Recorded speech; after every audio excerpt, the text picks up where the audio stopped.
বাবা তোমাদেরকে, এই দেশকে, এই নিপীড়িত জাতিকে খুব ভালোবাসতো বলে।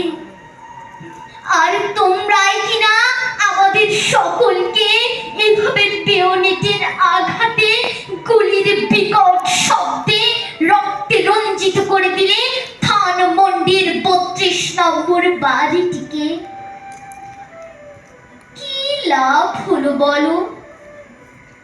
আমারও তো স্বপ্ন ছিল অন্য একটি নাগরিকের মতো করে বাঁচতে, স্বাদ ছিল, আল্লাহ ছিল।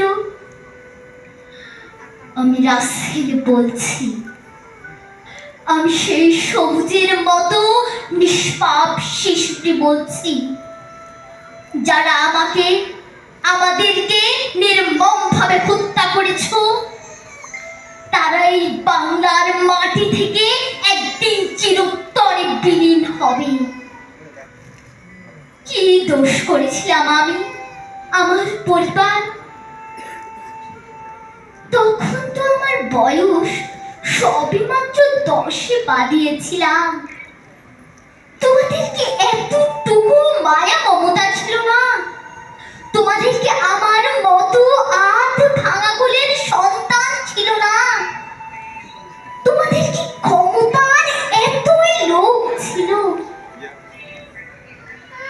তাহলে বাবাকে বলে দিতাম। বাবাকে তো কোনোদিন তেমন করে পাইনি, তাতে কি হয়েছে? বাবার হাতে পায়ে ধরে বলতাম সব কিছু তোমাদেরকে দিয়ে দিত।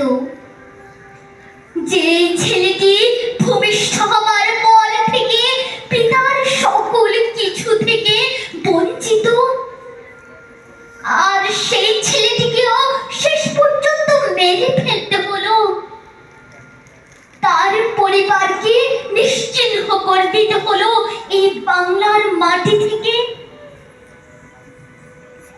আমি রাসেল বলছি, হাসুপা, আপু, তোমরা তো বেঁচে থাকবে। তোমরাই এই দেশকে, এই দেশের সরল মানুষগুলোর পাশে দাঁড়িয়েও বাবার মতো করে ভালোবেসো। আমি শপথ নিয়ে বলছি, এই দেশ একদিন মোশতাক ও তার দোসরদের পাশবিকতার নির্যাতন থেকে রক্ষা পাবে, শত্রুমুক্ত হবেই হবে। আমি রাসেল বলছি, আমি রাসেল বলছি, আমি রাসেল বলছি। ধন্যবাদ।